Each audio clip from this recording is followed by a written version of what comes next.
Salut à tous, on se retrouve pour un nouveau témoignage paranormal, mais aujourd'hui j'avais envie de changer un peu la donne et de trouver des témoignages positifs parce que c'est vrai que la plupart des témoignages ils font froid dans le dos ou alors ils nous sortent un peu de notre zone de confort et pas forcément dans de bonnes conditions. Et là aujourd'hui j'avais très envie de trouver des témoignages paranormaux positifs. Allez c'est parti. On va essayer de changer le regard sur tout ce qui est paranormal, surnaturel, un monde invisible, etc.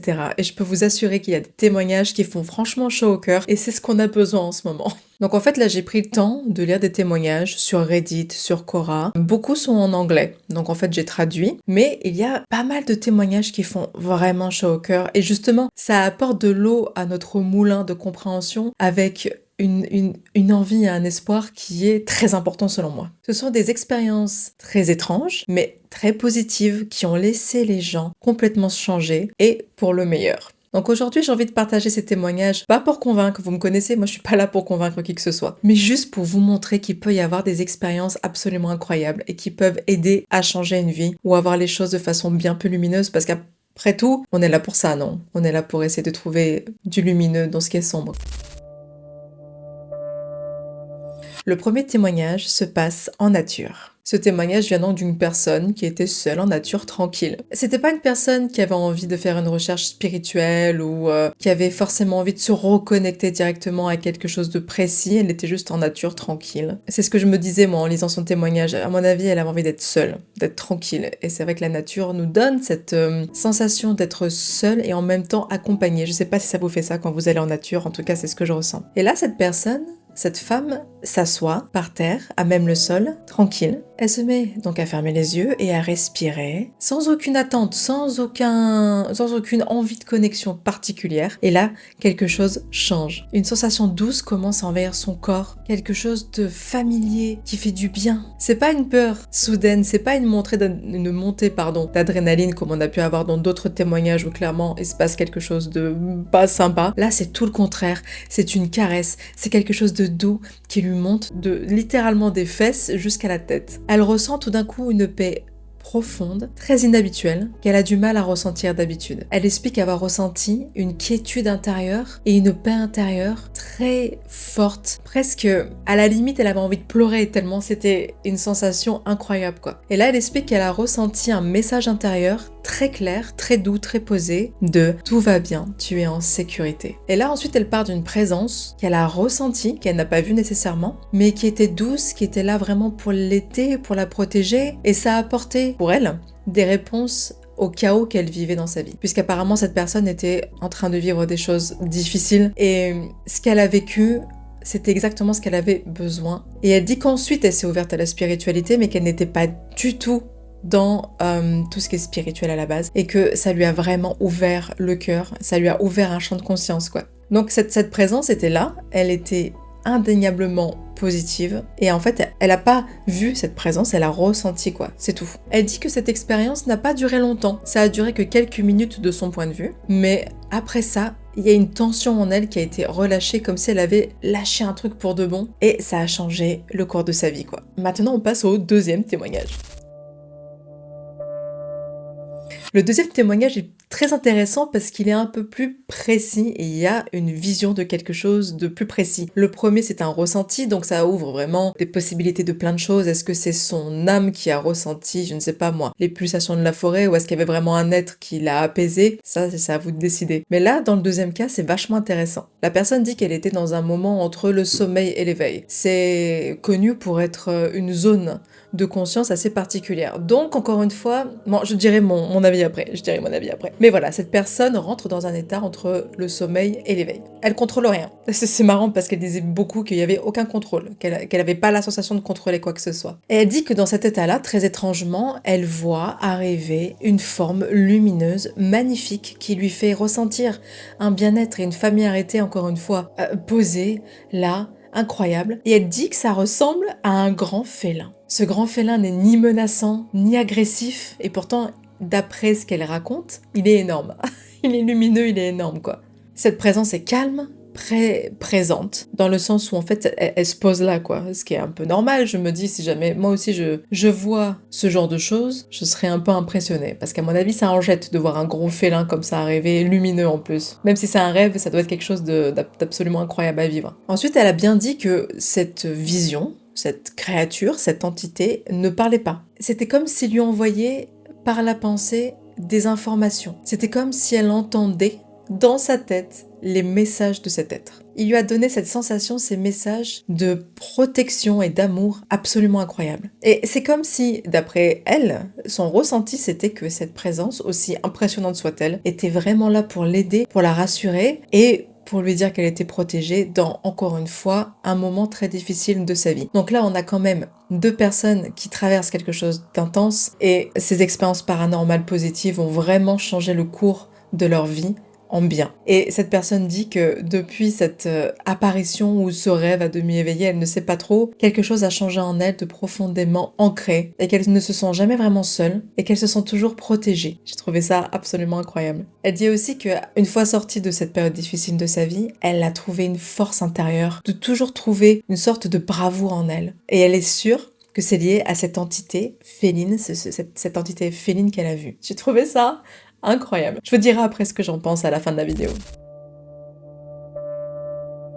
Le témoignage numéro 3, c'est un témoignage qui, à mon avis, va parler à tout le monde parce qu'il s'agit d'une visite d'un défunt. Voilà, ça y est, j'ai déjà l'émotion qui arrive parce qu'on a tous des défunts et on a tous ces envies, ces moments où on a besoin de les voir et de les entendre parce qu'ils nous manquent. J'ai vu qu'il y avait plein de témoignages qui parlent de défunts, de proches décédés qui reviennent pour parler à ceux qui restent. J'ai trouvé beaucoup de témoignages positifs. J'ai vu rarement des témoignages où ça faisait peur. Et quand ça faisait peur, ou quand c'était un peu violent dans le contact, c'était souvent parce que on aurait dit que comment les personnes en parlaient, c'était comme s'il y avait des secrets de famille, des choses à dire ou à secouer et la personne n'avait pas eu le temps de son vivant. Mais la plupart du temps, c'est super doux, c'est super mignon. Il y a une personne qui disait qu'elle rêvait de son proche défunt très souvent. Et elle avait du mal à aller de l'avant. Ça me rappelle, parce que j'en ai parlé moi j'ai fait une vidéo réservée aux abonnés, mais c'est vrai que je parle du deuil que j'ai eu avec ma grand-mère qui a été, et qui est toujours en process, c'est-à-dire que je crois pas sincèrement que je suis passée outre mon deuil avec elle. Mais bon, il y a beaucoup de personnes qui parlaient de ça. Des rêves, des sensations douces au réveil, sensations qu'on les caressait, qu'on leur caressait le visage la nuit, les lumières qui changeaient quand ces personnes pensaient à leurs proches disparus. Et j'en ai vu plein comme ça, donc j'ai regroupé tout ça dans des groupes. Et à mon avis, ça va vous parler parce que on a tous connu ça. Et souvent, on se dit, non, mais c'est juste un hasard.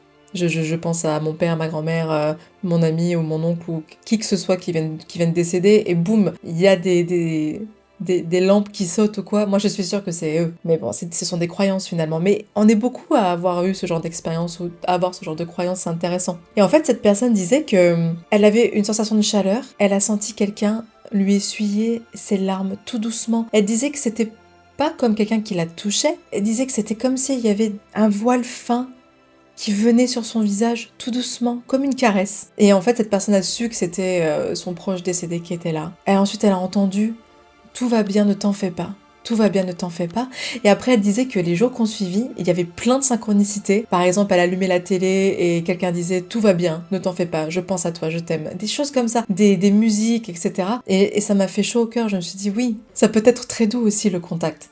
Et ça, j'ai adoré. La plupart des personnes que j'ai pu trouver là dans ces témoignages, ils ont pas peur, hein. C'est juste que parfois le contact est un peu surprenant parce qu'on a notre mental, on essaie de trouver des explications rationnelles, ce qui est normal, mais c'est comme si notre cœur, au-delà du fait qu'on ait besoin de leur parler, c'est souvent très apaisant et ça nous aide à aller de l'avant. Et cette personne disait que grâce à ce moment où elle a senti ce voile doux sur le visage, eh bien ça a changé sa perception de l'après-vie et du deuil et qu'elle a réussi à sortir de cette espèce de tourmente noire qu'on peut malheureusement vivre après avoir perdu quelqu'un d'important. Donc j'ai trouvé ça très mignon.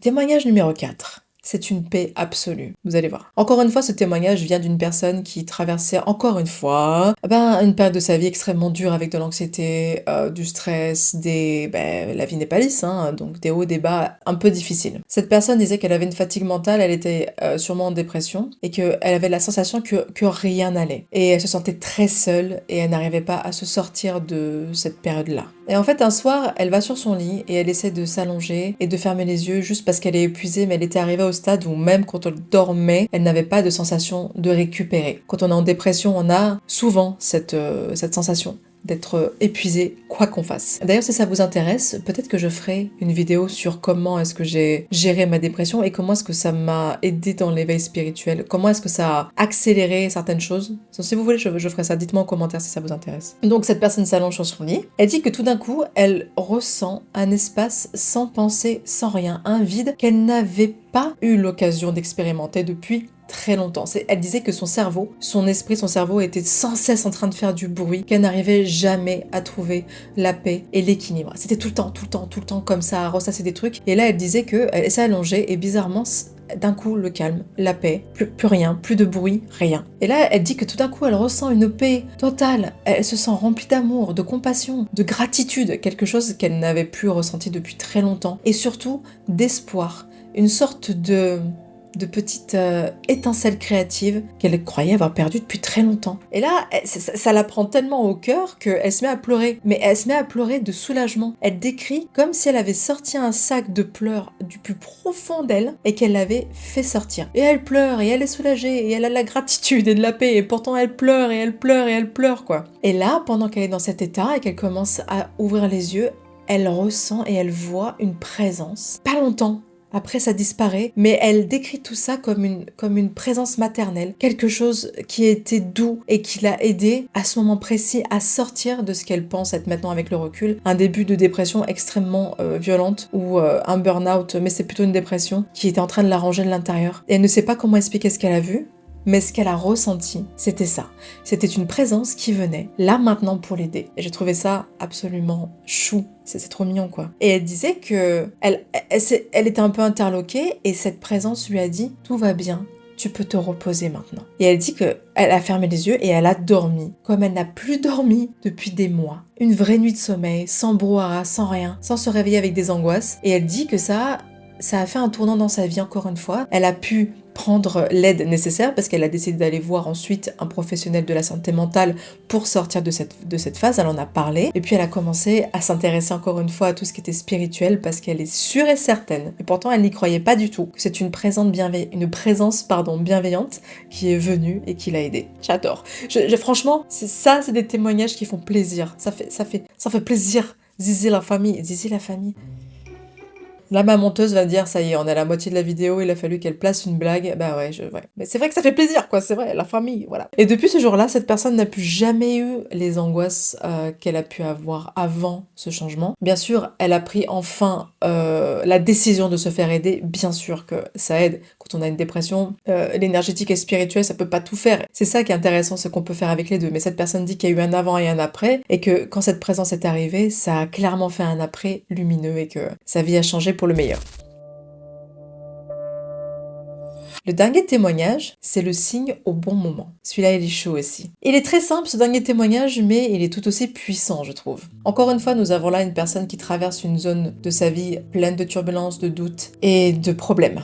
Comme on en traverse tous parfois, malheureusement. Donc elle est en train de marcher toute seule, cette personne. Je me rappelle plus si c'était un homme ou une femme, parce que comme c'était en anglais, je crois pas que c'était genré, mais cette personne marche seule, en se demandant est-ce que je vais m'en sortir, quand est-ce que ça va s'arrêter. Bien sûr, on a tous eu ce genre de moment-là, où on a besoin de se retrouver un peu seul avec nous-mêmes pour faire le point, mais on n'y arrive pas. Tout ce qui se passe, c'est qu'on pense et on se dit on va jamais s'en sortir. Cette personne était dans ce cas-là. Et là, presque immédiatement, après s'être dit mentalement est-ce que je vais m'en sortir, il y a quelque chose qui attire son attention. Et là, cette personne voit une plume, puis deux, puis trois. Et c'est pas des plumes de pigeons, ce sont de grandes plumes blanches. Il sait même pas, enfin moi je dis il parce qu'il me semble que c'était un homme, mais cette personne ne sait même pas d'où ça vient. Il cherche pour voir s'il n'y a pas un oiseau, quelque chose, rien. Il sait pas pourquoi, mais ces plumes, il sait que c'est pour lui. Et je vous dis, il décrit ça comme des plumes qu'il n'avait jamais vues. C'est pas des plumes de pigeons, c'est pas des plumes de rapaces. Elles sont longues, très longues, comme peut-être des plumes de cygne, mais il est pas du tout près d'un lac. Elles sont blanches et super longues. Et il dit waouh, alors ce que j'ai fait, c'est que j'ai pris toutes ces plumes et je les ai gardées. Et au moment où il a touché les plumes, il a eu ce message très fort de tout va bien, on est là. Et il sait pas comment expliquer que c'était pour lui en fait. Il a pas cherché les synchronicités, il a pas cherché de signes.